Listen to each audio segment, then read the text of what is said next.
the first part of every night going forward, we will check your homework.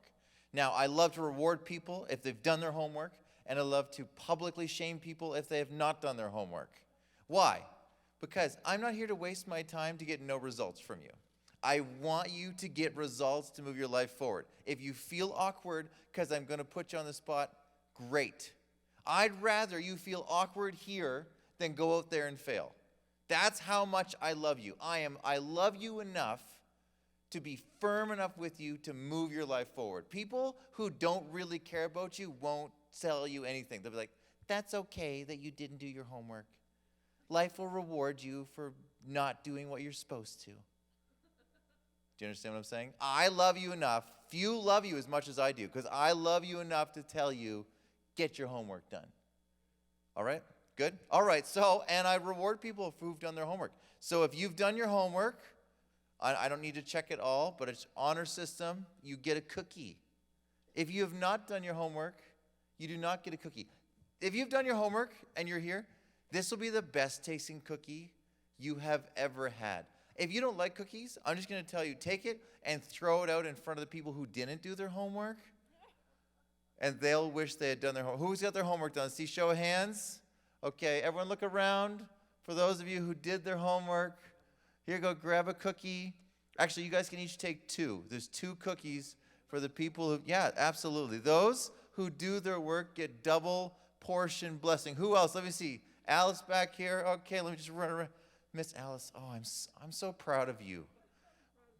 Way to go. Way to go. All right. How does it feel, everyone? How you doing? Okay, you still mad at me? Who else? No? Okay, anyone else? Okay, no eye contact. That's a no. All right. Who else? Anyone else get their homework done? It's okay. You weren't here last week. No big deal. Did you get your homework done? Okay, I'm so sorry. I didn't mean to call you out publicly like that. That was anyone else? Did I miss anyone who got their homework done? Okay. If you did your homework online, I will buy you a cookie Sunday if I see you. Next time you see me, you did your homework, I want to see you. You'll say, Ryan, you owe me a cookie. Happy to buy you a cookie. Now, let's take this little tiny bit of pain you just felt. Okay? Little tiny bit, right? You felt the pain. Now, I tell my kids all the time, don't waste that pain. Don't waste it. Most people think pain is a horrible thing. They never want to feel pain. Pain is one of the best teachers available to us. Small child, they touch a stove, burns their finger, they know, don't touch the stove. Very effective pain method, okay? And so we have inside of us things that feel bad. So you go, oh, Ryan, we're not supposed to feel shame. I go, I know. I agree you're not supposed to feel shame. If you had done your homework, you wouldn't have felt shame. We only feel shame when we don't do things we know we're supposed to do or do things we know we're not supposed to do. Sin often goes with shame because you do something you know you shouldn't. Now, if you weren't here last week, throw that shame book away. If you are here this week and you're feeling shame, I'm only showing you how it feels so that you do better next time. The thing about finances is that most of the time when we get into the financial realm is that it's hidden. Most of the time when we're working on money, it's hidden. No one has any idea. Okay? And so you can easily glide through life and no one have any idea you're struggling or thriving for that matter. It's very hidden. Okay? So in this particular public setting, it's important that we go, okay, we need to get some of the emotions to the top and deal with what you're feeling so that when you're alone by yourself, you remember, oh, right, I don't like this feeling. And it won't be shame. When you're by yourself, it's like usually defeat or it's hardship or overwhelming. And you go, I don't like this feeling. Most people want to give up or just keep going because they don't know what to do. But I'm telling you, you take the pain and you move forward. And the reason I know this is because when Kathy and I felt pain, what we did was we said, we are going to make a change. And I would go to sleep night after night with a weight on my chest going, I don't know if we can do this. Can our marriage sustain this? Can we get through this? And of course, if you heard last week, you heard the story that when we got started, Kathy came out of school with about 135,000 of mostly consumer debt and student loans, and I had enough debt to cover her engagement ring. And my engineering degree otherwise was paid for. Okay? So we come out with very different experiences. So I get to have this full experience. No debt coming out of school, full debt coming out of school. I have a very unique standpoint in life. And so we got going and we got paying off debt. And our debt payments a month were around $2,500 a month. Just debt before we did anything. Tithe, debt, and so you had very little to live off of. Okay? So I'm not coming at you saying, whoa, why would, come on now. I'm saying I completely understand it. And what we've learned and what we're going to go through tonight are some systems to keep you on track to help you win. Okay? Now, let's go through the steps to financial freedom. Last week we talked about what we want to do as quick as possible, $1,000 emergency fund. Should be the top thing in there on your review sheet. Number 2, we're going to cut up credit cards. Don't cancel your credit cards. We're going to get into credit ratings a little while later tonight, but credit rating is basically a score of your character. How good are you at paying what you said you were going to pay? A character score. I know we don't like thinking about it like that way because it's uncomfortable. That's okay. That's the way the financial world views you based on credit score. They go, how is this person's character? Do they pay on time? Do they pay what they're supposed to pay? It just tells them whether or not what your integrity level in the financial realm is. Okay? That's all credit score is. And if your credit score is based on you having more than at least 2 types of credit, 2 different types of credit, and they want you to have it for at least 2 years. Okay? And so they're going to give you a better score if you have 2 types. They're going to give you a better score if you have at least 2 years. And if you keep the balance below 1/3 the max on any of those, your score is going to go up. And so when I say cut up credit cards, don't cancel them, is because I need you to keep that credit item as long as possible to get a better score. Because I want you to get access to cheaper money when you buy houses and stuff. The next thing is the debt snowball. And we went through it last week. And the debt snowball is basically we take and write down all of our debts in order of smallest to largest. And when we do our budget, we're going to figure out how much extra money we can take and put on our debt snowball, which means that the first payment, you add all your extra money a month to one item. When that item gets paid off, you take the extra money plus that payment, add it to the next one. The payments gets bigger and bigger and bigger. And on average, it cuts your payment cycle in half, on average. Last week, we took a 77-week payment plan and took it down to a 44-week payment plan by just having a little bit of focus. So tonight what we're going to do is we're going to learn how to slash a budget, how to increase our income, and we're also going to learn how to stay on track with our budget to make sure that we don't overspend and we always allocate and we're in control of our money. Now, I told you last week, I'm always going to treat you like multimillionaires, okay? Multimillionaires have accountability and they have budgets because they run big businesses usually or have large real estate holdings or something. There's always accountability. There's always budgets. You're multimillionaires. All multimillionaires have budgets. The clientele that we work with, very wealthy people often, and they all have budgets. It amazed me when I started to work with them. I was like, I thought poor people have budgets. And then I learned that no poor people have budgets. That's why they're poor. Right? That's funny. And I was like, right. When I was poor, I didn't have a budget. And then I got a budget, and you know what happened? Our world turned around. We still do a budget. We sign it.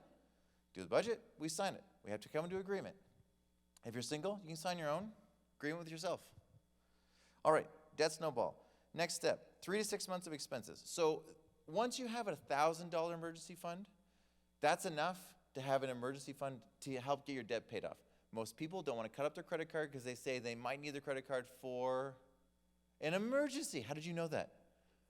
Everyone says it. So I go, well, let's just take the excuse away. We'll put $1,000 in an emergency fund, and then you don't need the credit card anymore.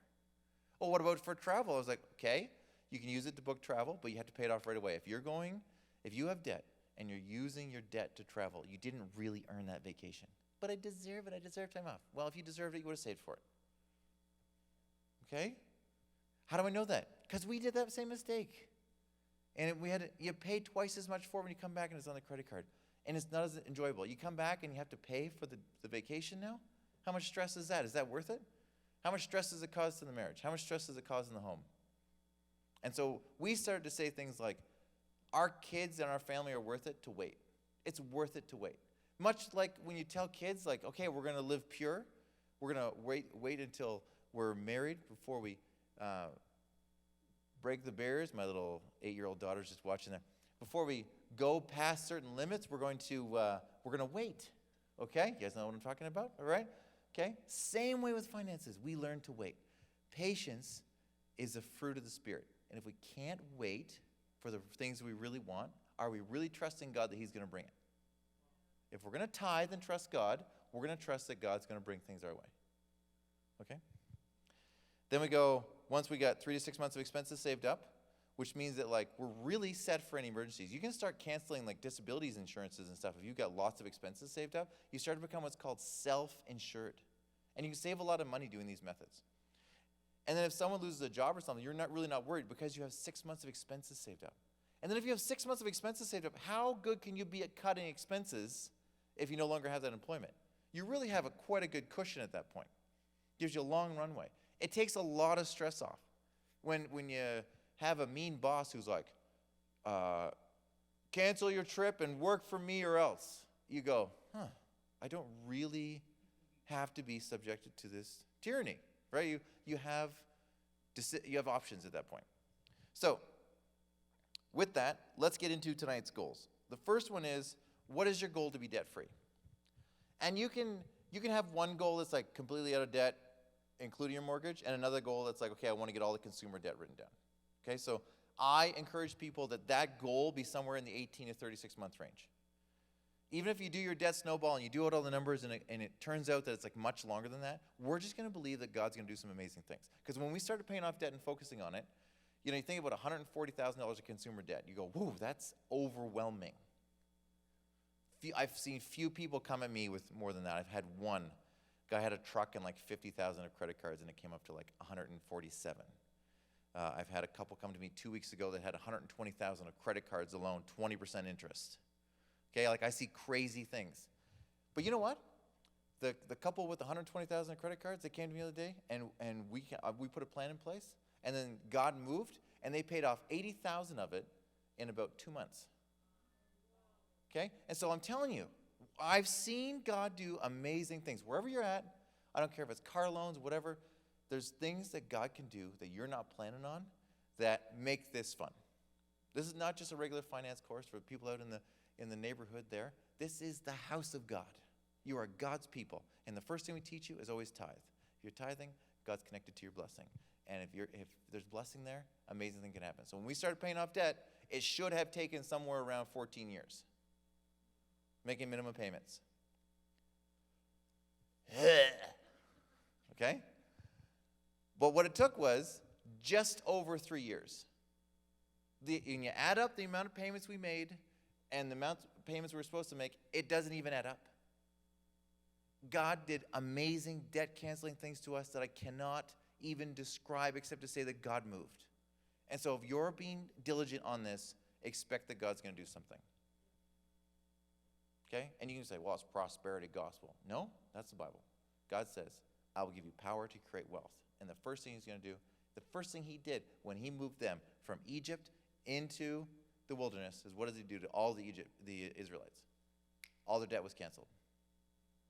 When you move into God's promised land, the first thing he does is cancel debt. This is the 50th year of our church. When I was praying about this year, God said it's going to be a year of redemption. What is the year of 50 to the Israelites? All the debt canceled. All the inheritances redeemed. Like if there's a better year to do a finance course, I can't think of it. This is the year we should see miraculous blessing. Amen? So write down a goal. When do you want this to be done? And then start praying about it. God, could you do this? And you go at it like a game. Yeah, who likes games here? Who likes like strategy games? Like who plays like Catan? Who plays Monopoly like it's to be conquered? Anyone else? Okay, all right. So this is just a strategy game, and you're trying to win. And people are trying to play against you. You don't know they're in the game, but they're in the game. Walmart is in the game. Skip the dishes, they're in the game. Everyone's in the game trying to take your money. And we're just playing this game of money, trying to keep our money. And they're good. They hire professionals to advertise to you. They're going to come up on the phone. They're going to send you notifications. They're going to show up on every social media. They are good at the game. I hire these people to do advertising for our business because they're better than I am at the game. So you have to become really good at the game. The game is keep as much money for your family and the kingdom as possible. Yes, I know you have expenses. Yes, I know you have things to spend money on. We're going to try to keep as much money in the kingdom as possible. Okay? We don't want to give it to Babylon.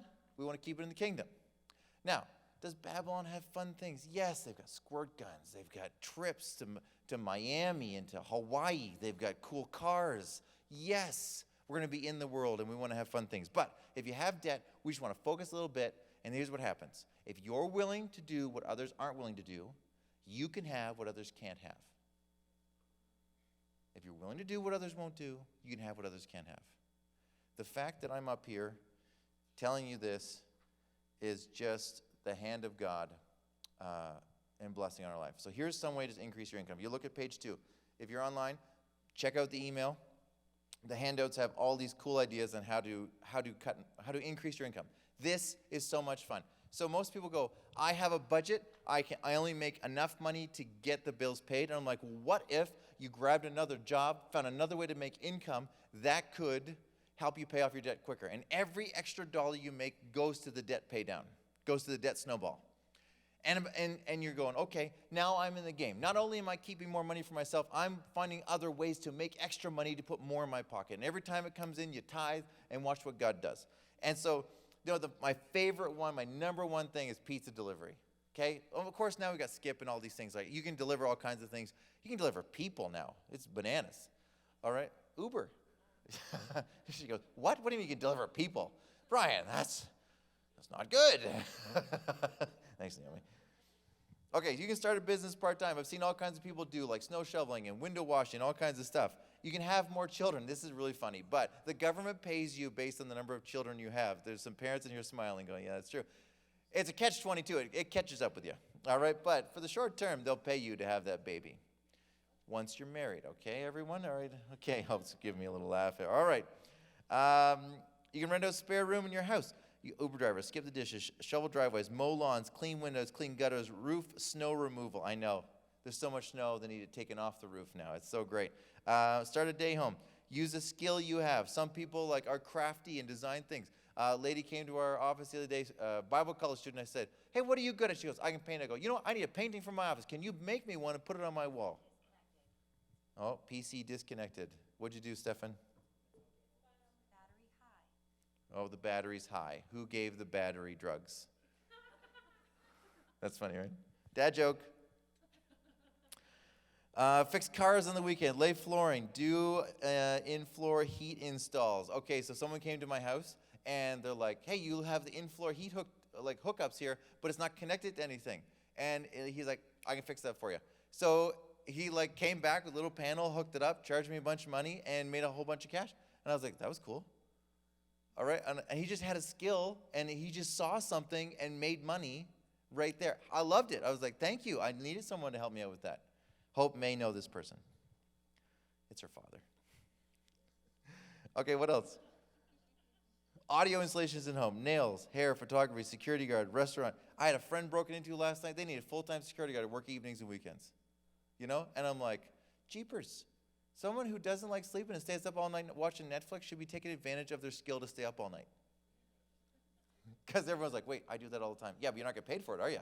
That's right. You got to play the game of money. The game of money is put as much money in your pocket versus someone else's. So the game of money would say, take that skill that everyone's like, you need to go to bed earlier. I was like, what if I can make money staying up a little bit later?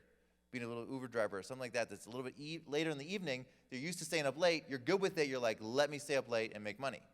Fine. As long as it's legal, moral, and ethical. Okay, sir? I wonder if I should delay that call. All right. Car detailing, mobile car detailing. I'm like, can someone please start this business? Can you come to my business and detail my car and I don't have to drive somewhere and then go back and pick it up later? Can someone please come detail my car? I will pay you money to drive to my office detail all 4 cars that are there, mine and the other salespeople and the advisors in our team. They will all pay you to come and detail their car. Have you thought about it? Go into a car dealership and saying, hey, I need details. Or like someone who works in an office building. Or go to the church people and say, hey, I bet you have a bunch of people showing up for the next conference. We're going to detail all your cars. We're going to just charge you a little bit less because we're going to come and do them all at once. Like, you can make $500-600, and like I'm looking back at Stacy going, that's not a bad idea. We'd probably save a lot of time not having to take them all to get detailed. So if you solve people's problems, it's basically what you're doing here, you will make extra money. Someone says to you, I have this problem with this. You go, I bet you I can solve that. You could probably hire someone else to solve the problem and make a clip on it if you were thinking the game of money, because you're trying to make money off of everything you do. It's just about creativity. We have the creativity of God in us. So this list took me probably less than 5 minutes to write. Because you get going on a list of things, the way your brain works is that it has 7 random access memory slots. 7. You know, notice that phone numbers are 7 digits long? It's because you can remember them easier because there's 7. So in engineering school, they always taught us when you're solving a problem, when you're designing something, you write down 7 because this is going to pop out of your brain. After that is creativity. After that, you'll actually have creative thoughts. The first ones to write down, like even the first 10 there, are ones that you can come up with off the top of your head. After that, you have creativity. So for you, start writing your own list. How are ways I could increase my income? Write them all down. Laugh about it. Funny things, whatever you can think of, write it all down. Whatever comes to your brain, write it down to clear out that random access memory spot. And you'll quickly realize which ones are good, which ones aren't. And you go through it, and you figure out what works for you. Mover, repairman, music lessons, insurance sales, home party business. Like I met a lady who owns Norwex. Okay, you've heard of this cleaning cloth business that does like no chemicals in homes, clean your house with no chemicals. So the lady who owns that says she met a lady who wanted to make $800 a month so her family could have organic food. Oh, that's a cool goal. I was like, I like organic food. I like healthy things. That's a cool goal. And she said that lady went from just wanting to make $800 a month because she had a goal, intent, blessing of the Lord. She went from $800 a month to $800,000 a year, doing home parties in the evening, selling cleaning cloths online. Okay, you go, that's possible? Absolutely, that's possible. You're multimillionaires. I can talk to you like this, right? You're okay with thinking about 800 and 800,000? You're okay with those numbers? Just zeros. You're okay with this, right? Everyone's like, yes. Yes, I'm okay with this. I'm okay with 800,000. What would you even do with 800,000 a year? Like, what would you even do? What would your vacations look like? What would your Christmases look like? What would your car look like? What would your house look like? What would your business look like? What would your day look like? Would you get up at the same time? Would you give the same? Hey? Have you just started to dream a little and just thought what was possible for your life? Because I can't really motivate you. You have to internally motivate yourself on this. If I'm going to try to push you to get something else done, you have to, at some point, click with something internally that motivates you. What bothers you about the world? Some people are Pastor Brian is bothered by how many children go to bed at night without a meal in their tummy. Okay? He's bothered by it. It is encouraging to be around him. He's so passionate. He's saving money all the time. He cuts coupons and all kinds of things. I go, Pastor Brian, why do you do all that? You know, he owns rental properties and different things. I'm like, surely he doesn't need to cut coupons at this point. And he's like, well, Ryan, what about the children? You know, you're like, this guy's focused. Gazelle intensity. Like the way the gazelle runs away from the lion, we talked about last week. This is the gazelle intensity that this man has for feeding children. So you go, well, what bothers you about the world? If it bothered you enough, would you go make a bunch of money to change it? Some people are somewhat bothered by the drug pandemic we have in North America. They're somewhat bothered enough to complain about it, but not really bothered enough to do it. So you got to go, what bothers me about the world? Or I'll ask you this way, what cause are you for? I am for a local church. I am heavily emotionally invested in building church buildings for churches. Motivates me, gets me out of bed, gets me reading my Bible, gets me praying for my pastors. It motivates me. That's very personal intent of mine that I believe local churches allow people an opportunity to find Jesus. Okay? So I'm like, yeah, I remember going through the finance course with Dave Ramsey, and the thing that motivated me was thinking about writing a $10,000 check someday to the building fund. Being on the list when the pastor was like, hey, we need some extra money for what's going on. Who are we going to call? We'll call our business people, and we'll get this thing dealt with. I was like, I would like to be on that list. I remember sitting with my friend Darcy talking about, wouldn't it be cool if we were on that list? That we had the means, that they knew we were with them enough that they could call at any point, and I'd be like, yeah, I'll write that check. Those things motivated me. Personal. Vulnerable me in front of you. You got to come up with what motivates you. And you go, I don't know. That's not good enough. Dig until you find it. Some people, it's like abused children. Children who've been wronged in this world motivate people. Some people are motivated by finding people's dreams. Want to be involved in youth here at the church and different things. I don't care what it is. There's no judgment either way. Something positive. Find something that motivates you. Write that down. Because you're going, I don't want to do these things when I come home from work. I'm talking about adding something extra. You don't want to do these things. I know. But if you're going to do these things, you're going to find a why. And if you know your why, you'll do it. All right? Some people are like, I don't want my kids to go to bed at night with a hungry belly because we had all this debt. Some people are, I want to get myself in a position to show my kids.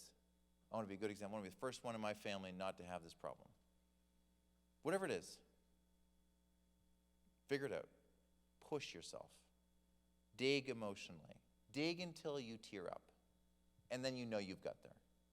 If you tear up at something I'm talking about, write that one down. If you're like, it doesn't resonate with me, find your thing. And then find a scripture that goes along with it. You find a scripture and a cause, unstoppable. Man on fire, woman on fire. There's this common term, the woman on fire, the man on fire, unstoppable. It's like he's on fire. That's what you got to become. All right, now, ways to trim the budget. Way more fun. Okay, this is my favorite. Because you think about it, if I can trim something out of the budget, that means I don't have to go work for that extra money.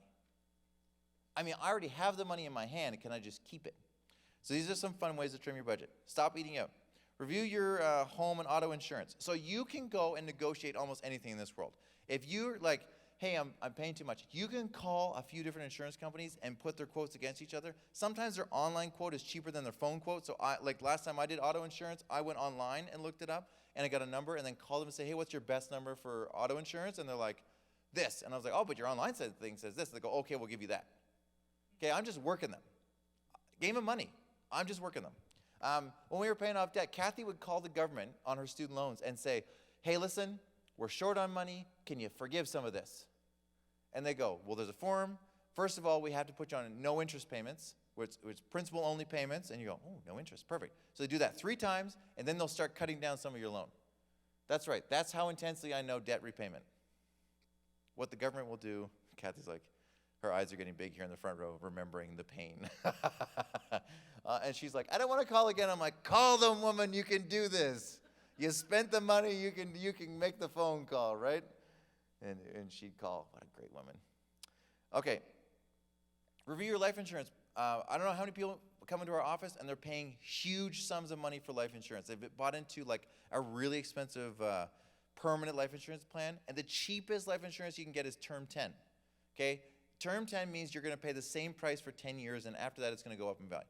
But if you're trying to cut down your debt, you need the coverage for your family, but you don't need to usually pay extra.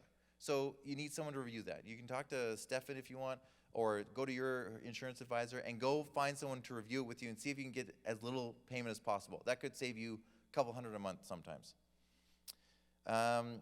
Change the type of food you buy. So I know I just talked about organic food, and that'd be super awesome. But if you're not there yet, you can change the type of food you buy. The President's Choice is my favorite sub-brand, I'll call it. It's not Kraft. It is not Kraft. It is 80%, all right? But saving 20% of the food you buy matters right now. If anyone noticed that the food prices have gone up? Anyone notice that? Okay, so you can also save a lot of money by getting a bunch of people together and go and buy a cow together. Do things in groupings. I met a group one time.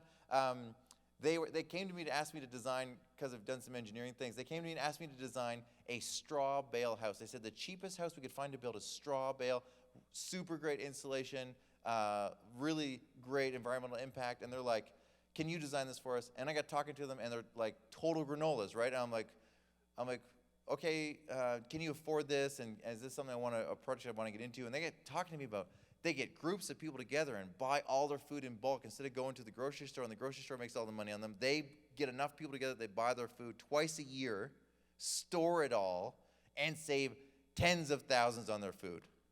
I'm like, whoa, there are ways, there are methods, you know? Yeah, I can get you their number. All right, so, you know, it's funny though, reduce the amount you're spending on clothing.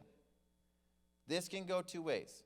If you go to some of the fast fashion stores, you feel like you're saving money. It lasts you 2 wears, it's got some holes in it, it shrinks. You ever notice how it shrinks this way? Anyone else know what I'm talking about? Okay, tall guys, a shirt shrinking, and all of a sudden I've got a belly shirt, which I'm not really fond of, okay? And then Kathy will say something like, you should probably shave your tummy if you're gonna wear that, so. It's a joke, folks. That's funny.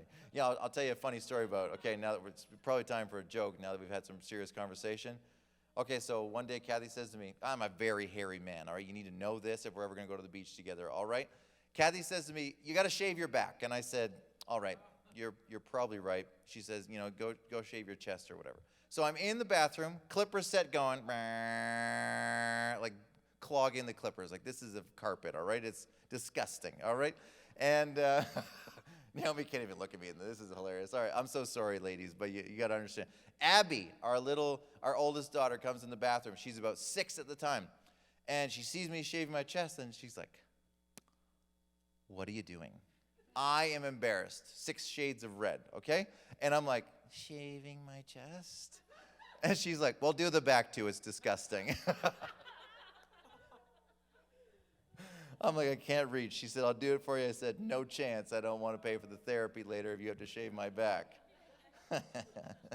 All right, going to keep going. All right, this is good, right? We're good. We're all friends now? I've let you into my world enough? Okay. I've never met someone who has a debt problem who doesn't have cable. Every time I meet someone with a debt problem, they got some kind of cable TV set up. I was like, you got time for cable and you're in debt? Get quiet, right? Okay, so that one hit home. Good. If you have cable and you have debt, just cut the cable. Call them and cancel it. Now, that is a feat in its own. Often, they're going to try to resell you on giving you free channels. We're going to give you three months of free cable. They are going to try to keep you on the plan because they know once they got you on that plan, you're hooked. Now, no one needs cable. $10 a month for Netflix or Disney Plus, or maybe it's $16 now for Disney Plus, but it's a lot cheaper than cable. So you can cut some things. And in fact, if you're really motivated about it, you can just cut your TV off for a whole year to see if you can get out of debt. Now, if you have no cable or TV to watch, guess what happens to your relationship with the Lord? It gets really good. Ask me how I know. Because we had to do that. And it was the best thing for my relationship with my wife and the Lord. And I set a goal, and I was like, I'm not watching TV again until I hit this goal. And months go by, and I hadn't hit the goal. And I'm like, Lord, what's up? He's like, well, you're spending so much time with me. Why would I answer that prayer request? What is his number one thing? That we spend time with him, right? We walk with him. And here I am praying that he ends the thing that would keep me, that would prolong me spending time with him. And I'm like, right, okay, I need to change this prayer request. God, would you answer this prayer request? And I'm not watching TV again until you tell me it's okay. And it was a whole year. But my intimacy with the Lord went so close. When we finally turned the TV back on, I couldn't watch the same shows. I just couldn't watch them. It hurt my heart to hear some of the things that people, the way they use his name in vain and the way they swear and stuff. I was so changed in that year, I couldn't do it again. And you know what happened? I hit the goal a couple months later. Totally forgot about it because I was so focused on spending time with God. Changed me. Sometimes these things aren't bad for you. Cut your subscriptions. Buy unprocessed food. Change your gyms. Exercise outdoors or at home. Stay home more. I know. Touchy subject right now. It's still okay for you. You paid hundreds of thousands for this home. It's okay to spend time with it. So I got this one from, I'm working a lot. We're out with kids a lot. We have 4 children. We're busy. And so when we take a Sabbath, which means that Friday night sundown to Saturday night sundown, we don't work. We just take a Sabbath. Sunday to me is not a break. Sunday's fishing day. It's probably my busiest day. It's the day I'm up earliest of the whole week. It's fishing day. So we need an actual rest day. We're involved in ministry, involved in Sunday. So we take a rest. My whole office is not allowed to work Saturday. You're going to go home and you're going to spend time with your family whether you like it or not. Okay? So that's a joke. Okay? Most people should enjoy spending time with their family. All right. If you don't, just work on that. So we take, a rest. And I get home for the Sabbath, and I'd be like, okay, honey, what are we going to do? She goes, let's go out. I go, well, I was out all week. I have this expensive home. I want to enjoy it. Can we stay here? She'd be like, but I was here all week. I want to go out. And so we had to strike some balance. But it's okay to spend time in your home. You get that beautiful home with a whole horse setup deal there, right? Spend time there. I'm sure you do, don't you? Yeah, good. All right. Stop going to the movie theater. Do grocery shopping online. The average person overspends $36 at Walmart. You go into Walmart, one of those places, you overspend by $36. You spend $36 you did not intend to spend. They are playing the game of money. Do your grocery shopping online. You'll only buy what you need. You're doing the shopping when you've planned it. You're not doing it when you're hungry. You'll buy exactly what you need. You'll do the meal plan. You'll eat healthier. You'll eat better. You'll make better decisions. You'll spend less money. Waste less time. Women often tell me they enjoy shopping, but not grocery shopping.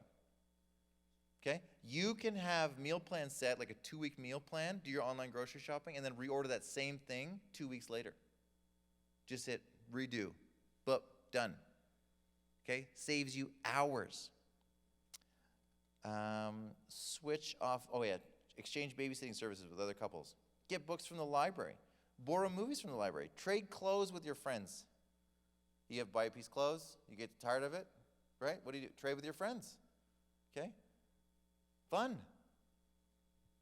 Hope comes from a generation of minimalists. They only have 4 pieces of clothing each. So this would really work for them. If you're a minimalist, it's like ideal for you. Negotiate. People don't know this, but you can negotiate everything. We go in to buy clothing. I buy suits. I negotiate on my suits. Why? I don't want to pay full price. This is my money, kingdom money. They didn't work for this. I did.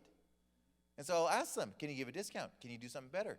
The suit will be $1,000 on for $125, and I'll go, can you do something better? Can you do it? They'll go, yes, but it's going to be final sale. I'll go, that's fine. I wasn't planning on returning it anyway. I was going to wear it.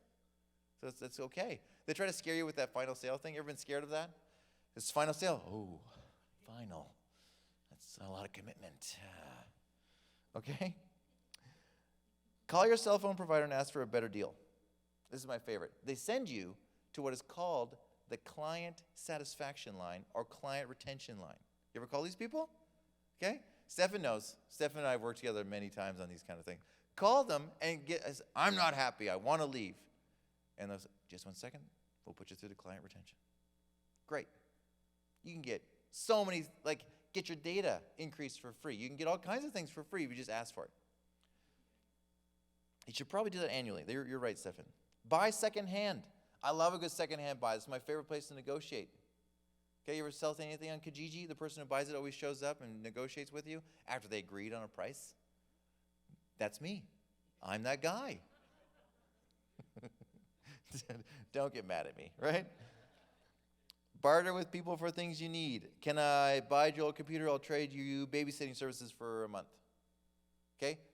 Keeley needed to do something last month, and so we said, okay, what if we do this, and we just bartered, negotiated a situation, boom, solve the problem. So you can trade whatever skill you have to get the things you need. You go to someone's house, and you're babysitting for them, they got a computer there, you've never seen them flip open, it's got dust on it, you're like, hey, I need a computer, can I take that one? Right, I'll just babysit 2 times for you and get the computer, and they'll probably go, oh yeah, okay, fine, we don't use it anyway. So keep your eyes open for the things you need and just ask. Sometimes they'll just give it to you. Oh yeah, just take it. Oh, you're a starving student. Absolutely. Take it. Get rid of your second and third car. We didn't get a second car until well after we were out of debt. We paid cash for it. Cash. You know what kind of deal I got? Can I tell you about this car deal? I love this. One of my favorite deals. Okay, so This is the first car I've ever bought.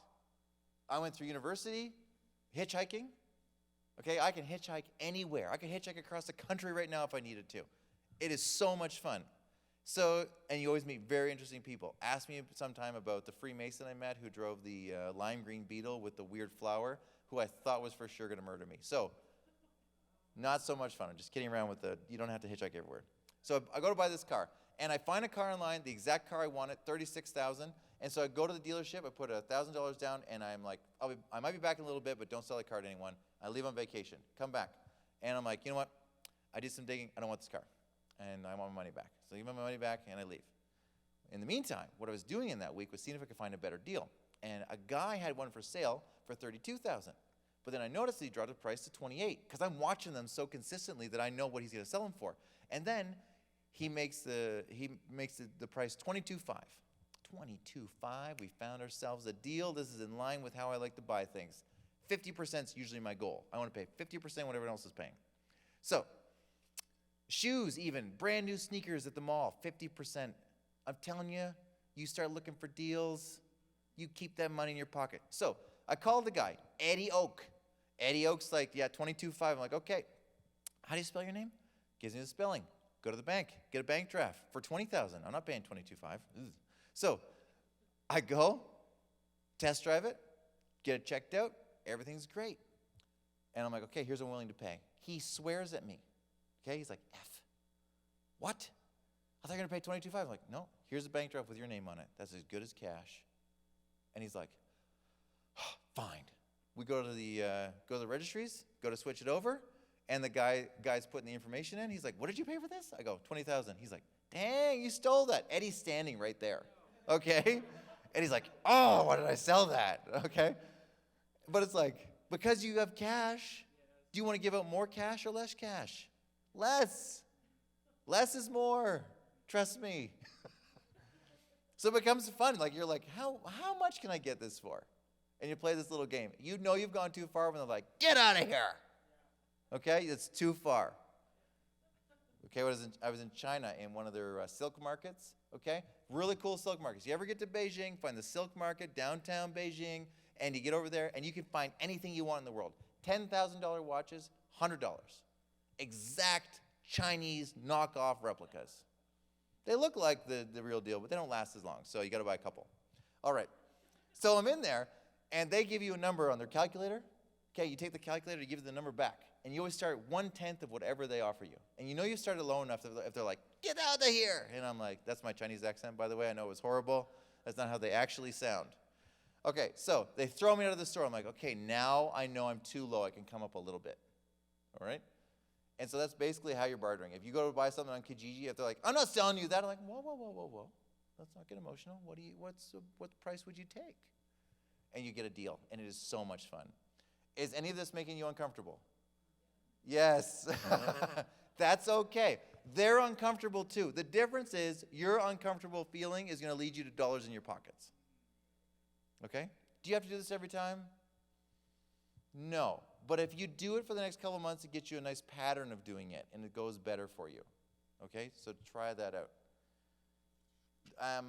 One of the easiest ways to increase your income, I forgot to tell you about, is just ask your boss for more money.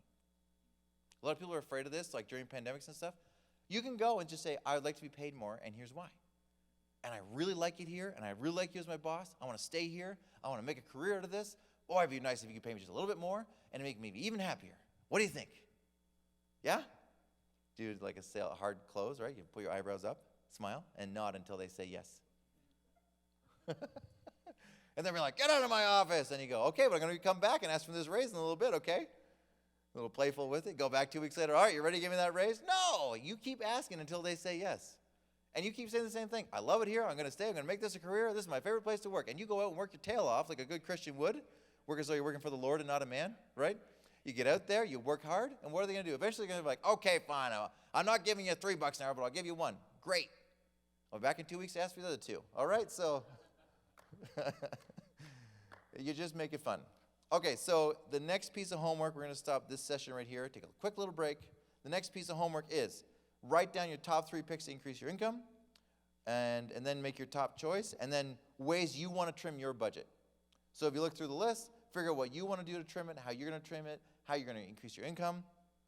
And then, of course, when we come back, we're going to talk about the smart debit system, which is how we have managed to stay on budget for something like 12 years.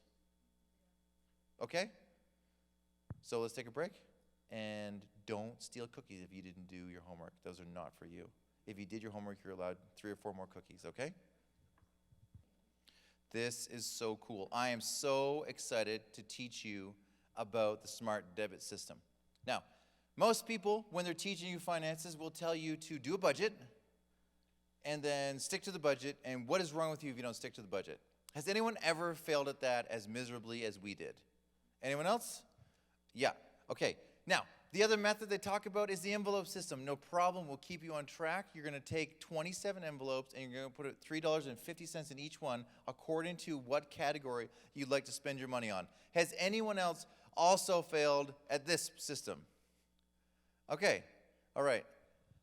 Now, what I was praying about, God, we need a solution. And the reason we came up with the solution, how we came to this, was this method. My wife is in the car with children.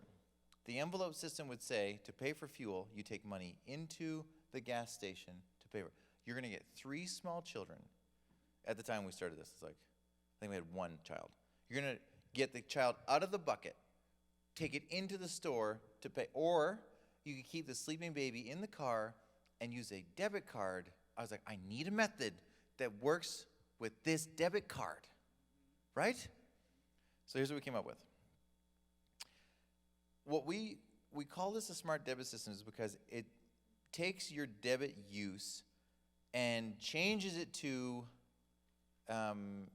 not how you're used to using a debit card. So most people have a debit card, they've got one account, their income goes into the account, and all their expenses come out of it, and they're continuously checking to see whether or not there's enough money in the debit account to cover the expenses they want to handle, and the mortgage, and the insurance payment, and the end.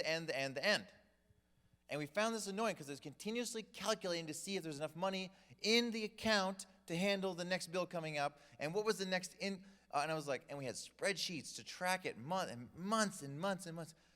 And I'm like, this is ridiculous. What if we just had one account, here the top one, where your income comes in? That's all that account does.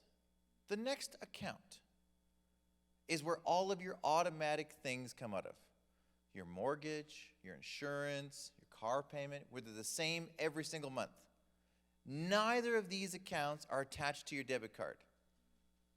Okay? Now, some people like to save on account fees. You can combine those two. But just for calculating this out, for figuring this out, just keep them separate in your brain. Okay, and I'll show you what I mean in a second with an example. So the first account, money comes in. It's not attached to your debit card. You're not going to blow through your whole income. So you can go to the bank and say, I want these 6 accounts. Account number 4 is the only one on my debit card. And they will allocate that checking account to your debit card. So when you put your debit card into the machine and you choose checking, it'll be assigned to the account you tell them to assign it to.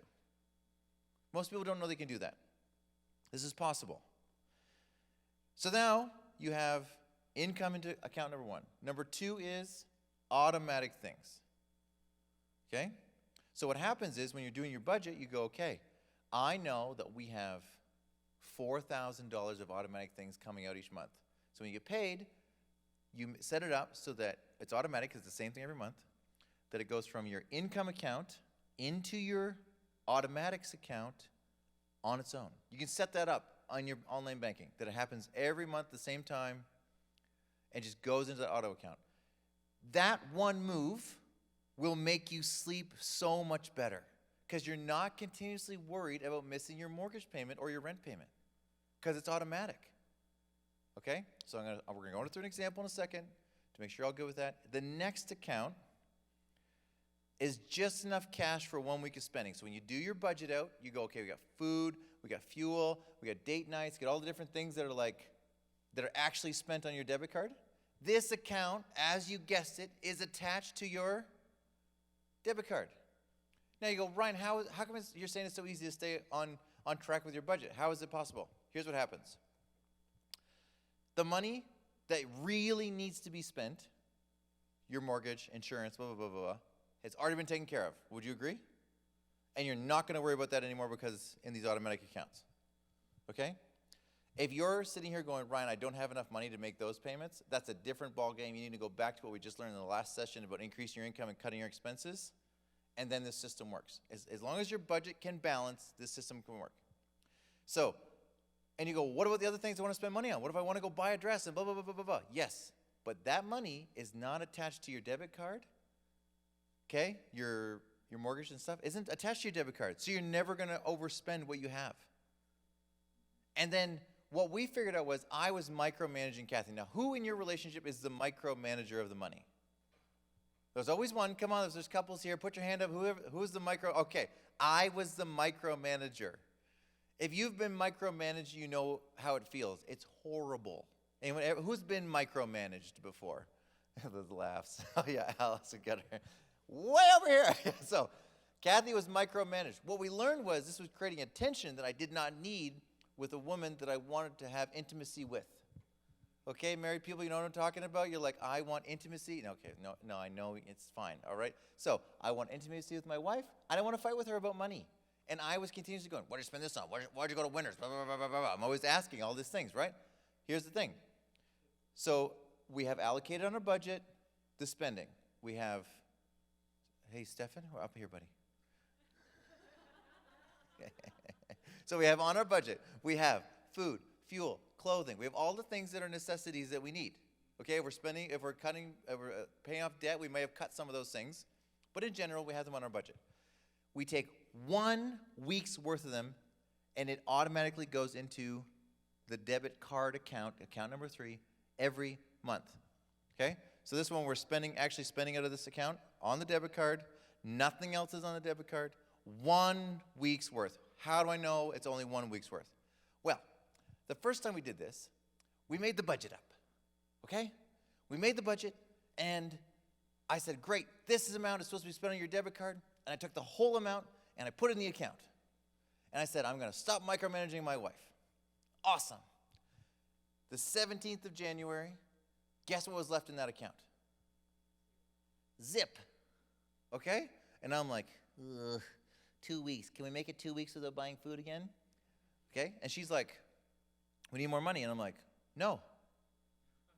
She's like, what do you mean? I go, millionaires both have a budget and are accountable. So you're a millionaire, I'm going to treat you like a millionaire. You say you needed this much, we agreed, we both signed it, I'm not moving any more money. Deal with it. And she's like, why you got to be this way? I was like, actually, you overspent. And I'm not looking at what you spent it on. I don't care. You just overspent. And the next month, I did it again in the same issue. And I was like, the issue is not Kathy. The issue is the system. If the system doesn't work for your family, the system is broken. I needed to reconfigure the system to work for our family. So what I'm telling you are guidelines. What I'm telling you are like some really great things that work. This multi-account system really, really works. But we learned that we had to dump 1 week's worth of spending in that account a week. And you know what happens? If we dump it in there Monday and she's out of money Friday, does it matter? No, we just stay home for the weekend. Okay? We get another dump of money on Monday. No one's fighting. Am I checking to see what she spent money on? No, I don't care. All my bills are paid. My savings have gone into savings. Life is in good order. Tithe has happened. Everything's happened. And I'm not going to micromanage my wife. And so do you know what happens? We stay on budget. Do I care? If the budget said $1,000 for food and $100 for clothing, and she goes to spend $200 on clothing, do I care? No, because there's no more money going in that account. And on $900 of food, you still eat. And in 15 years of marriage, the kids haven't gone hungry. So I can trust that that's going to be fine. Okay? So you got to go, what things am I too micromanaging on? Okay? What things when you let up on, and what things when you just need to put in that account? Now, you might say, I'm not giving my husband the spending money. I'm not giving him full reign of the food and stuff. I want a separate account for his spending money. No problem. Add another account that's like his spending and attach that to his debit card. Or her debit card. Whoever, like, sometimes the man does all the grocery shopping and everything, right? So if he does all the grocery shopping, his debit card has everything, and then her debit card would only have her spending money. And then when that money's gone, Does it matter? No. The money's gone. It was her spending money anyway. And so you start to manage money like this and think about it like this. You can creatively go home and figure out a system that works for you, right? This makes sense. Easy. Simplest way you've ever seen to stay on budget. And you're thinking to yourself, how come no one else explained it this way? The Lord showed me this. His ways are easy. His burden is light. Money's simple to handle if you have it organized. So if you run an office and you put take one folder and put all the clients' files into one folder, it wouldn't work, would it? Be no organization. That's basically what it's like to have one checking account. You're trying to put everything into one file. Doesn't work. You need to separate it. Okay? Does that make sense? Now let's look at an example. Yes, Amanda. What's the cost for these accounts? So, that's a great question. You can use zero fee banking for this. You can use Tangerine. You can use, what's PC now called? Simply. You can use free banking systems that allow you to do this, and you can get set up with them and have no fees. If you're stuck on using the big guys, you use different fee levels per account. So in the top account, how many transactions are you going to have per month? Maybe 2 or 4 incomes, and maybe you're transferring money to a separate account a couple times, maybe 10, 12 transactions a month on these accounts. Well, if you get the basic like $4 account, it's usually like 10 transactions included or something. Okay, so you can manage that, or you can flip to a free accounting, or you can do what I do and just pay the full fee. You know why? For the $15 a month for that account, the amount of money this has saved me and organized my life and marriage, it is worth every penny. I don't like the free ones. They're annoying because they put limits on how much money I can deposit in a check. That's pain to me. If it's not a pain to you, go with the free one, but create the separate accounts. But figure out what works for you. This is not one method. Okay, this is, if you're stuck on, don't want to pay banking fees, go to the free one, make this work. This will change your life. Think about never being out of budget ever again. What would that do to you? Okay, now, we're going to look at some other things we can add to these budgets. So you see here, in a savings account, we're going to have an emergency fund. Another account, we're going to have 3 to 6 months expenses. Those get combined. Like your emergency fund only needs to be one account. But this just shows you like how it would progress. The next would be percentage of your income for taxes. So if you're a business owner and you have to pay your own taxes, put a chunk of money into an account for taxes, or you'll wish you had at the end of the year. Okay? Here's a fun one. 136% of the cost of a car. Okay, so currently, we have an account that is Kathy's next new car. And the way that I've been taught to buy cars is if you can't pay for a car, in 36 months you can't afford the car. So if you're buying a car and they're trying to give you a payment program that's 84 months or 96 months or something, you probably can't afford that car. You need to find a cheaper car and pay less for the car. Buy used, secondhand, 4-year-old, whatever, to get your price down so you can pay for it over 3 years. I financed my last car because they gave me point-something% interest. If you pay for it in 2 years or less, they give you way lower interest rate. And so I think it cost me a total of $36 or $360 of interest over 2 years for me to finance it. Well, I can make way more on $24,000 in 2 years than $360. So I said, okay, I'll finance this, and paid it off in 2 years. Great price. So then we take that payment when the payment's done, and we put it into account for Kathy, and Kathy gets the next new vehicle. Okay? And so we do that for 36 months, or trade in value plus the cash we have and find a vehicle for it. Now, a really fun method to do this, if you want to trade up your cars quickly, your car won't lose a lot of value in about 6 to 8 months. So you could buy a car with cash, whatever cash you have available if you need a new car. Buy a car with cash, okay? Then you simply save up for 6 to 8 months, sell the car, try to get a little bit more than you paid for it, take the extra cash that you've saved, and increase the value of your car. But now you're also trying to get a $20,000 car for like 15 or 10. Okay? Continuously get the best deal. 6 months later, go and sell it again. I know, it's a lot of work to be rich. I know. So, then you keep doing this. And eventually, you're driving brand new, nice cars at great prices. And if you just flip them every once in a while, okay, the value doesn't go down that much. And you just keep this, you can keep your value of car without putting any more money into it. Get a great deal. Drive it for 6 months, sell it, make some money on it. Get a great deal, drive it 6 to 8 months, sell it, make some money on it. It'd be a pain, wouldn't it? To never, ever, ever have a car payment ever again. It'd be a pain, though, wouldn't it? You get what I'm saying? Do what others won't, so later you can have what others can't. Do what others won't, so later you can have what others can't. Are you going to do everything I suggest to you? No. No. Because it's painful. I get that. Pick some strategies that work for you and execute on them. You don't have to do everything. Don't be overwhelmed with everything. Pick some ones that are going to work for you and do this. Next thing you can do is vacation. This is my favorite account on the whole thing. 1/12, you want to take a family vacation, right? Figure out what the cost is going to be. 1/12 of it goes into a vacation account every month. And then what do when the cash is there? You take your family on vacation. But you're going to find a deal. And you're going to find that what you saved up is not necessarily what you're going to end up paying. You're going to find deals because you've got cash. When you don't have cash and you're buying on credit, you pay more than you should. Ask me how I know. Because we did this mistake.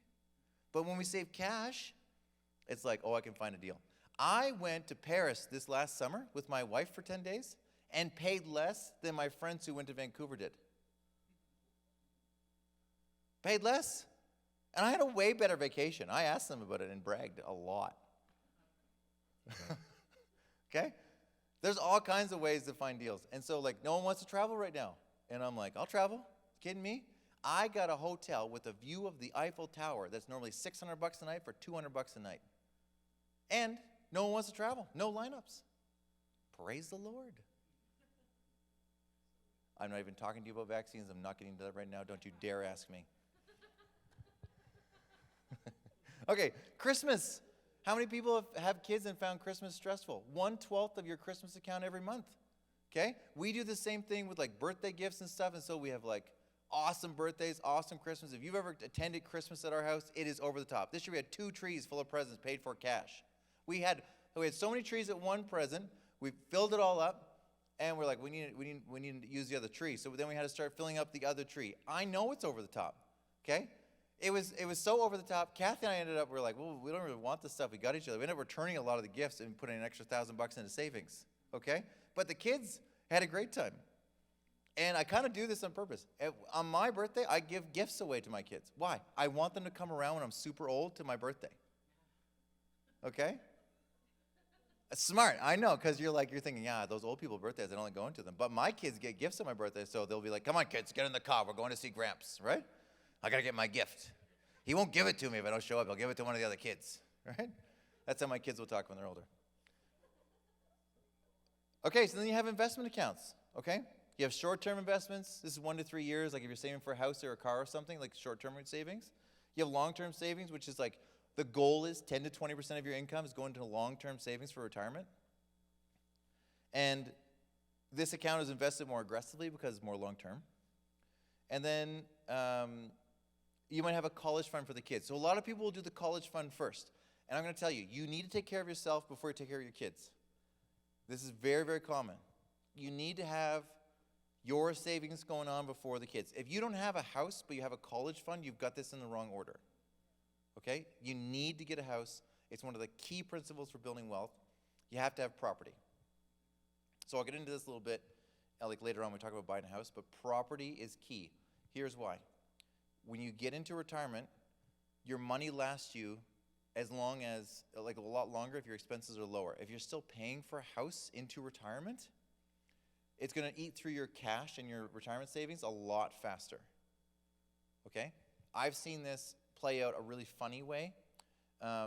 People will sell their house and then buy a motorhome and move to the U.S. Well, what does a motorhome do in value over time? Okay? Depreciates. Then they hit an age where they have to be back in Canada because of health care. And they go to sell their motorhome, they get almost nothing for it, and they come to move back to Canada, and what do they have for assets? Right. I've seen this with farmers. They'll sell their land too soon. They'll sell it all at once.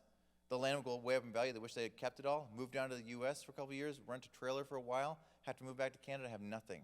And they started with millions. So property ownership is a key thing. If you want to go and retire somewhere else, keep your property, rent it out, make crazy money on it, let it pay for your retirement, but keep your property. One of the key strategies of wealth creation is land and property ownership. It's crucial. If you've moved here recently from Vancouver, you've made the right choice. There's a couple at the back that just did that. All right. So let's look a little bit at how like this debit system is going to play out in the example, and then we'll close up in prayer for tonight, and you can go do your homework and go home. So let's look at this little Excel version online here. Stefan, can that camera see that Excel? All right. So this is your account number 1 where your income comes in. So we see here on the screen, income comes in. This person made $4,000. The balance is $4,000.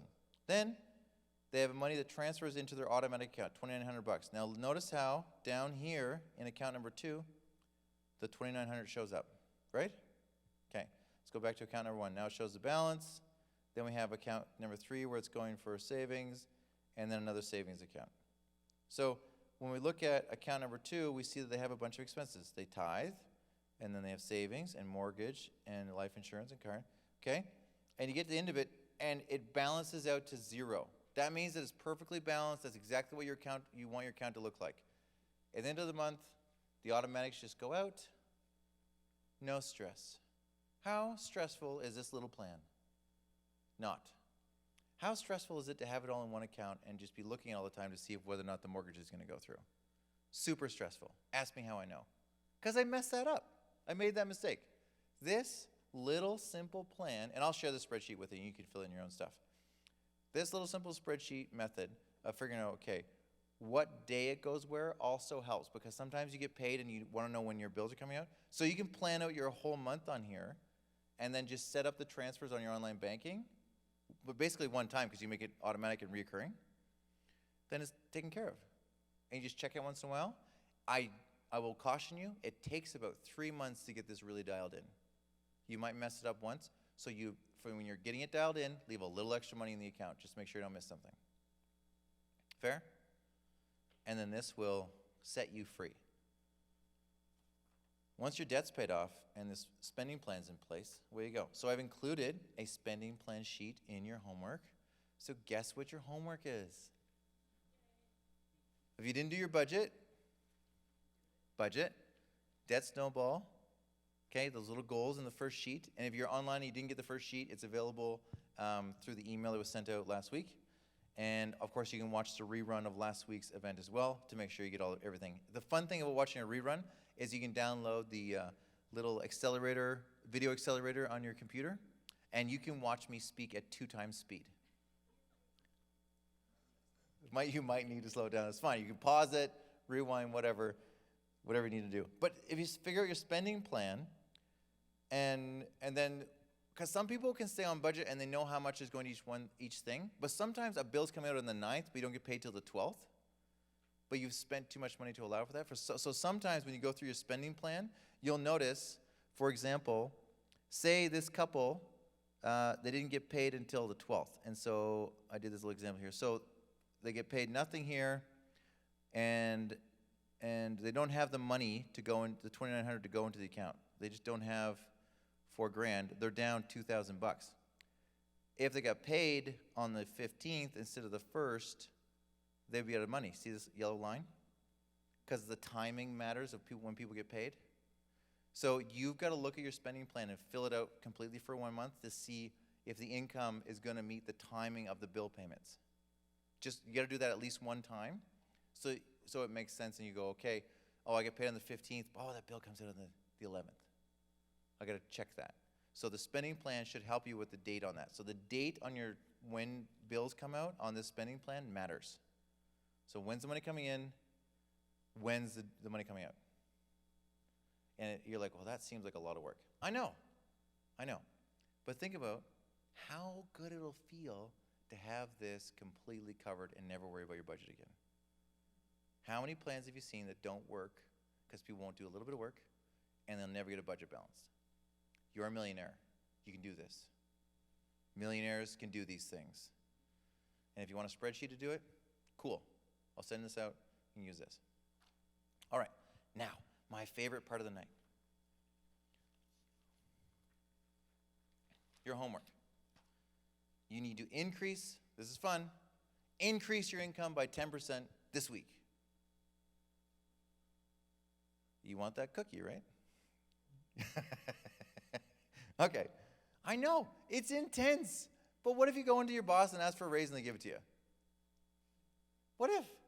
What do you got to lose? You have not because you ask not. Find a way this week to increase your income by 10%. Trim your budget by 10%. I love trimming the budget. Remember that. Say it with me. I love trimming the budget. Go ahead. There's a lack of enthusiasm. I love trimming the budget. All right. Now, you notice the 10% on here. People tell me all the time they can't tithe, but I bet you can trim your budget 10%, right? If you could trim your budget 10%, could you tithe? Yeah. See that? Huh? Alignment. You go, well, even if I trim my budget 10%, I still can't tithe. Well, then increase your income by 10%, then you can tithe. There are ways to figure this out to make sure you're honoring the Lord. You can do this. You can do this because little farmers from New Brunswick, Canada can do this. You can do this. Kath and I are both like tiny little hobby farmers from New Brunswick. She grew up on a potato farm. I grew up on a beef operation. Okay? I call mine an operation, but hers is a farm. Same size. Tiny. Okay? If little farmers from New Brunswick can do this, you can do this. This is simple. Simple stuff. Do what others won't, so later you can have what others can't. It is worth it. And so you got to figure out your why. Now, you want to complete your cash flow plan and get your account set up at the bank. That's when just book a time, go and get that done. Getting the account set up at the bank is a crucial move. If you don't do it this week, you'll put it off and not do it. You got to gazelle intensity, get your account set up. Some of you students look at me going, I don't make any money and I have no money going out because I don't have anything. Too bad. Get your account set up. You'll need it for later. You're going to be a millionaire. Dig a ditch. If you don't know that story from the Bible, read up on Elijah. Great story. Dig a ditch. Actually, Stephen Furtick did a whole series on it. Okay, now it's time for questions. Online, do you have any questions? Yes, Alice.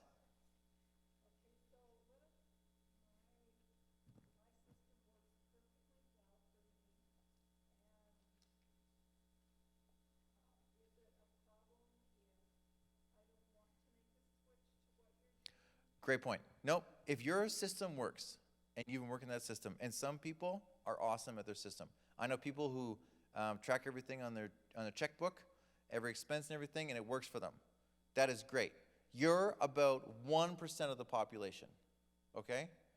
Maybe 2% that have a system that's on paper or something and it works for them. Awesome. If you've got that working, don't change it. If you hate it, then we can try to do something to help you out. And we're happy to sit with you and figure it out. But if it's working for you, don't change it. If it's not working, it's time for a change. Okay? Don't feel as though you have to do exactly what I'm doing. But then look at the other things we do and see if there's like accounts you can set up to help you travel plans and savings and stuff like that. And then next week we're going to get into investing and what we do with this money once it's in savings. Yes, question.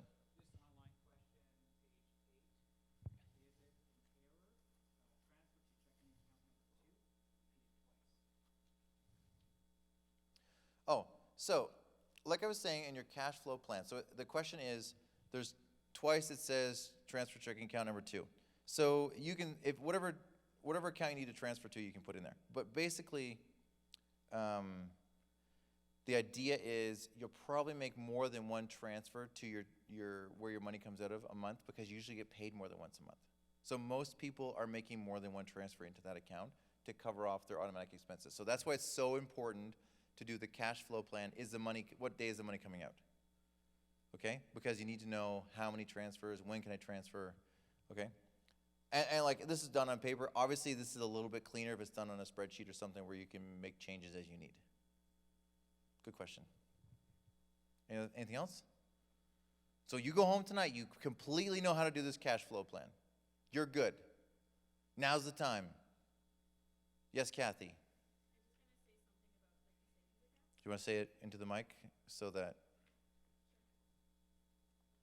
Oh yeah, savings accounts at banks are free. Don't pay for savings accounts. So you can use those as accounts to drop money in, checking, or like your car account, your Christmas account and stuff. When we switched our savings accounts to, like, I have, okay. They can't see you. You're over there. So these savings accounts completely change like everything for us, right? Because you know that Christmas is coming around every single year. It is. It is. It's great. It's a great thing. I know. I love Christmas, right? And then when you have that money in the account, it's like, okay, you can even start shopping in September or the summertime when you see something on sale. Like, oh, I want to get this for Christmas. You don't have to wait, right? And it's just the money's all there, so you don't have to stress over it. Christmas is easy, it's fun, it's blessing others, and yeah, and then the car, it's just, it'll change your world. It really will. And all these savings accounts, you can have as many as you want, and they're free. Awesome. Okay. Any other questions? Yes. So hopefully we get to a point where we're doing investing in these accounts that are doing savings. So one of the things that we get into in the next session will be like, once you're out of debt, you want to start putting away money for a mortgage or for a down payment for a house, or you want to start saving for retirement.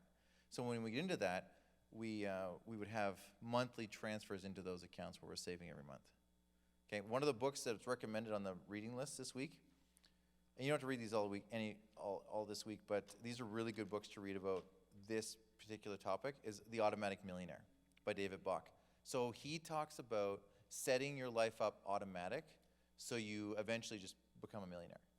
And so one of the things is setting up your bill payments, setting up these transfers automatic, setting up your savings automatic. Because if I have to physically go into my online banking and transfer money into my savings every month, I'm going to do it for a while, but I might miss a couple.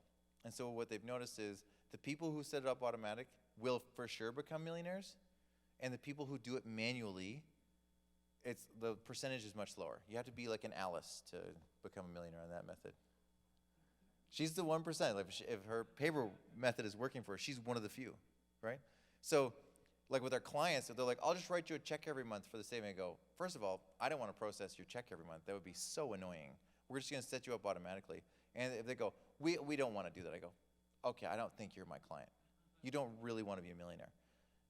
It just like, it needs to be easy for everyone, right?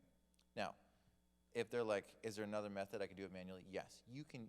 If you don't want to write a check, you can go on your online banking and do savings every month. But let's have a competition. If we want to do it that way and you don't want to do it automatic, let's see how many months in a row you can do it. Okay? And if you can do it for 12 months in a row, I'll give you $10. Because most people can't get it done every month. And they'll be like, oh, I missed one. I'll make up to the next month. Well, do you have extra money in your budget that you're going to be able to make up to? No, you've already spent it. And that's why you'll see on a lot of the stuff that I do, like even on this one, tithe and then savings. One of the key things to being a millionaire is you pay yourself first. Okay? Give to God what's God's, and then you pay yourself first. Most people mess this up. They do like all their bills and then they do savings. Well, if you haven't saved anything, you haven't made anything.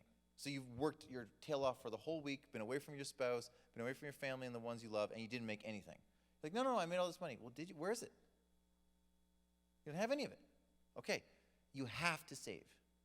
Savings first. If you cannot save, greatness is not in you. And I know greatness is in you, so you're all savers. Say it with me, I'm a saver. I'm playing the game of money. Well, I got one poke over here to the husband. I was like, okay, say it. You're a saver. Yes, Stephen.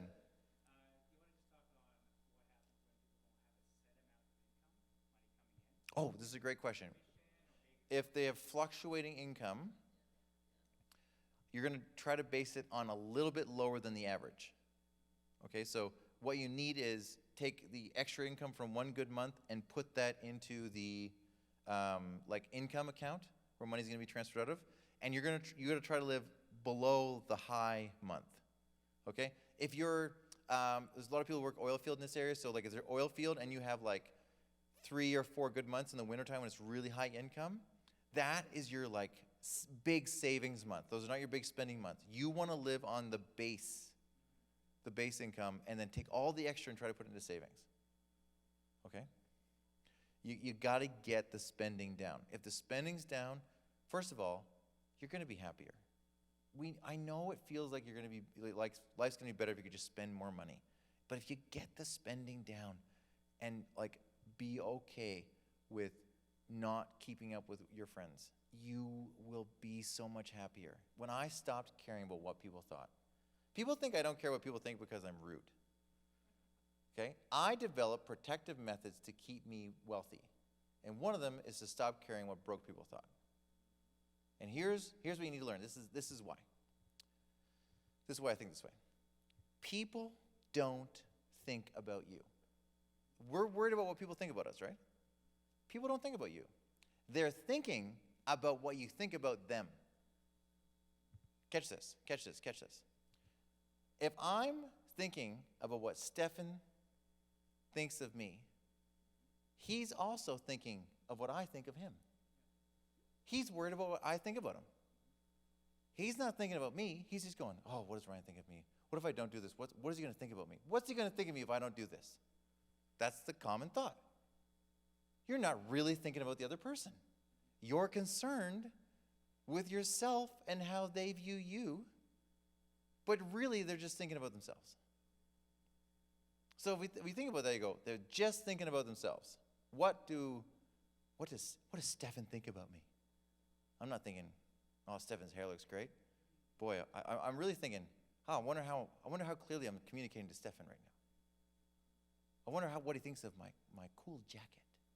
I wonder if my pocket square is out as cool as his. Okay? I'm just comparing myself to him all the time. I realized that I was just really consumed with myself. I needed to stop worrying about what other people thought so I wouldn't be consumed with my self-thought. And I just need to do what was in my plan and execute. And so people are like, oh, you really don't care what people think? I'm like, I do not. And it is so liberating. I care about what one person thinks. Him.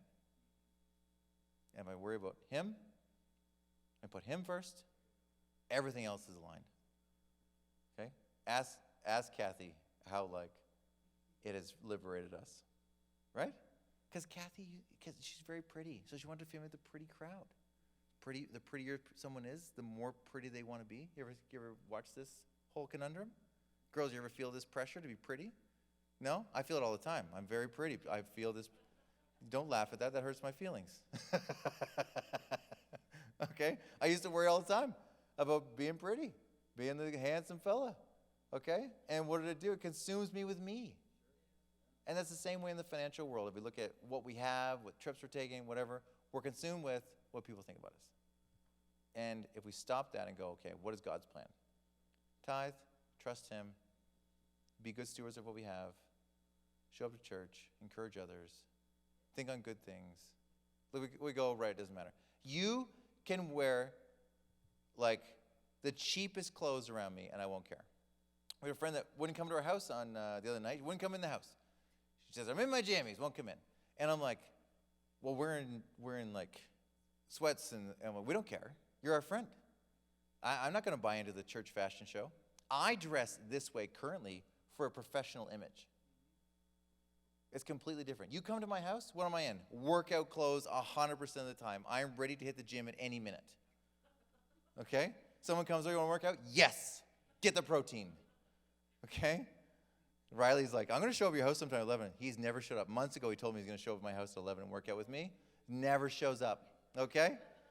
There I am, working out at 11. Wonder if Riley's coming tonight. Been months, Christmas, I get him a gift and everything. Doesn't show up. Okay? I'm like, he clearly doesn't like me. But I don't care what people think, so I just keep working out. He's so red over there in the front row. My wife's laughing her head off at this. So, the reason I say those things about how you dress and stuff is if you're going to pay off debt, you're going to have to get a little extreme. You may not get a new coat for a while. Does it matter? No, I'm still going to love you. You can be coming up to me and be like, hey, look, I got a hole in my jacket. I sewed it with my own needle and thread. I'll be like, high five. Okay? For a while, my buddies and I were paying off debt together, and we had a competition who had the worst sneakers. Whose sneakers were the oldest, most falling apart. Okay?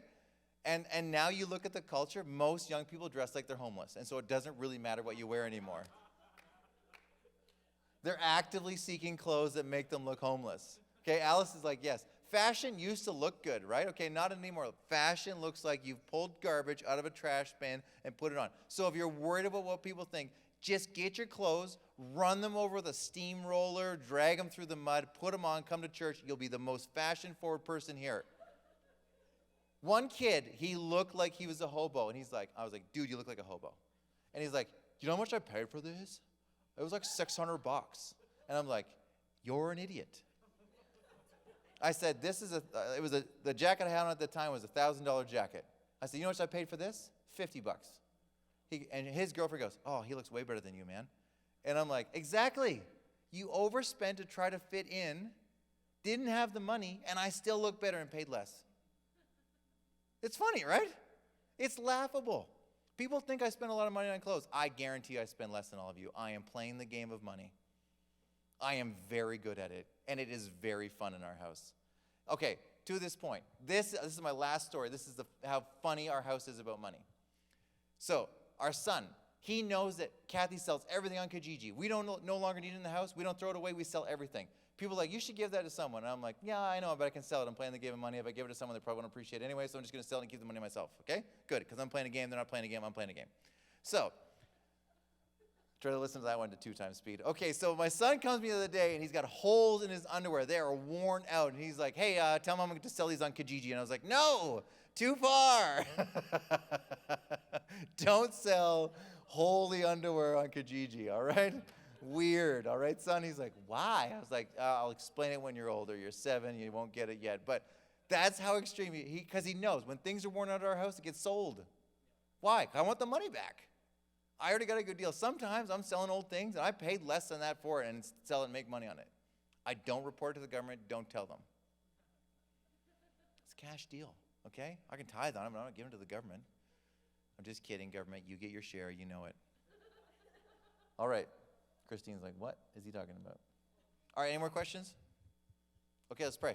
Lord, thank you for this joyful group who loves learning about money, that they're such great savers, and they're so excited about playing the game of money. Lord, help them be creative on ways to increase their income and decrease their expenses. Lord, bless them in everything they put their hands to, God. For everyone in here who's tithing, God, would you open the windows of heaven? For everyone who's not tithing, God, help them find the money to tithe this week and start a new adventure with you as the source for everything that they do. God, would you help us to move things forward as we meet opposition this week? God, help us push through that as we feel these feelings of uncomfortable feelings as we try to deal with these things. God, help us push through those emotions and just push ourselves into what you have planned for us, Lord. In Jesus' name, amen. Amen. Okay, next Monday night, remember your homework's done. If you're in a relationship here, the couples are in here, make sure you're sitting down going through this with your couple, okay? And if you're single and you want someone else to review it, Steph and I are happy to look it over with you. Okay? God bless you. See you next week.